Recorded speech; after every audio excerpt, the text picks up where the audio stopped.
Don't make unnecessary journeys. Don't take risks on treacherous roads. And don't swim in the sea. Incredibly, people have been spotted in the water here in Blackrock and Salt Hill both today and yesterday. Ulysses S. Grant, born April 27, 1822, died July 23, 1885, at the age of 63.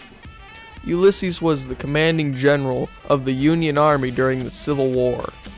President Ulysses S. Grant was born in Pleasant Point, Ohio, near the mouth of Big Indian Creek at the Ohio River.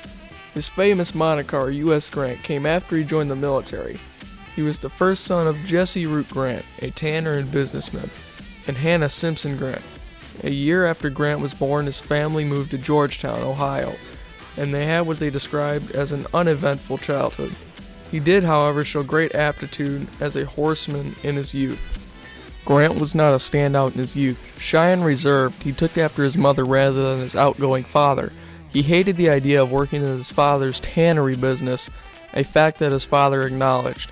When Grant was 17, his father arranged for him to enter the United States Military Academy at West Point. A circular error had listed him as Ulysses S. Grant. Not wanting to be rejected by the school, he changed his name on the spot. Grant didn't excel at West Point, earning average grades and receiving several demerits for slovenly dress and tardiness, and ultimately decided that the academy had no charms for him.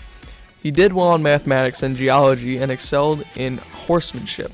In 1843, he graduated 21st out of 39 and was glad to be out. He planned to resign from the military after he served his mandatory 4 years of duty.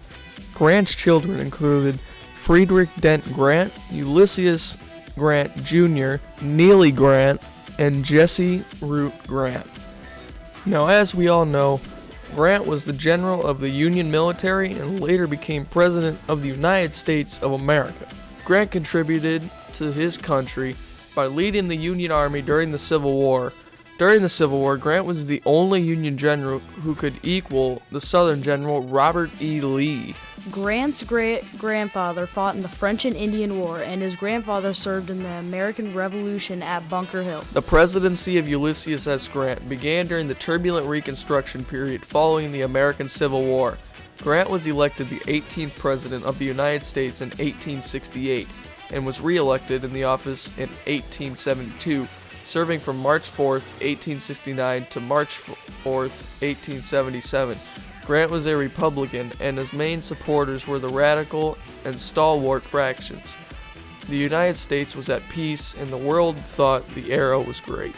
Grant approved of the plan to blow up part of the enemy trenches from an underground tunnel. The explosion created a crater in which poorly led Union troops poured. Recovering from the surprise, Confederates surrounded the crater and easily picked off the Union troops within it. Grant affected the outcome of the war by fighting with the Union Army and commanding them. Now you probably know a little bit more about Ulysses S. Grant. That's right!